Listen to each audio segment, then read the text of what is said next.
Mti wa leo ulipandwa jana. Kivuli cha leo ni matokeo ya mbegu iliyopandwa jana. Hakuna mti ulioota leo na kutoa kivuli hii leo. Hukua kwa muda, hustawi kwa subira na huzaa kwa malezi. Pia maisha ya mwanadamu hufuata kanuni hiyo. Watu wengi hupenda matunda, lakini hawapendi kupanda.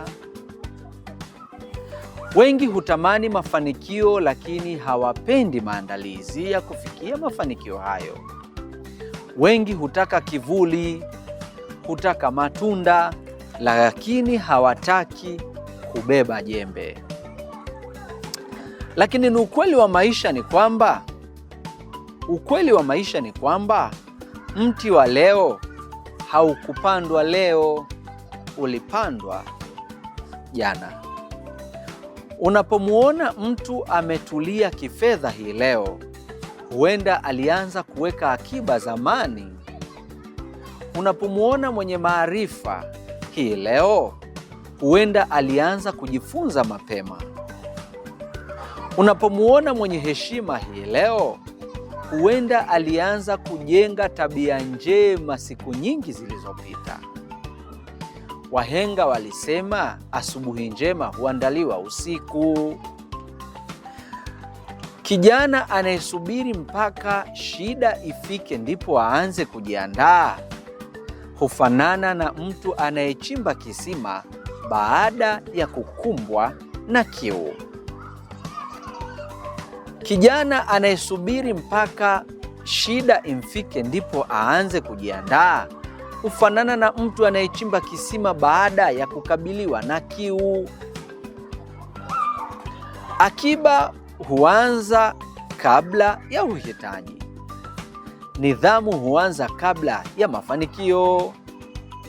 Leo hii wengi wanasema nikipata pesa nyingi ndipo nitaweka akiba.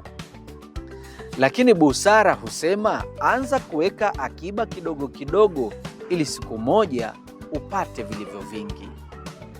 Kumbuka, hakuna mwanzo mdogo mbele ya kesho kubwa. Tone moja baada ya tone jingine hujaza ndoo. Hatua moja baada ya nyingine hufika mwisho wa safari. Katika kujenga maisha, usisubiri kila kitu kiwe kamili ndipo uanze. Maisha hayangoji ukamilifu, yanaangalia uthubutu.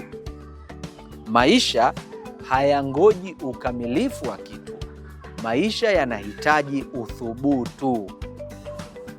Mkulima hangoji anga liwe nadhifu, anga litabasamu ndipo apande.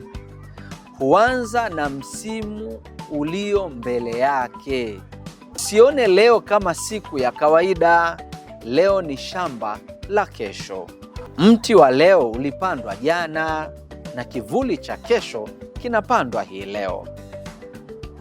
Ndugu mtazamaji, usikose kusubscribe katika channel hii. Mimi ni Butije.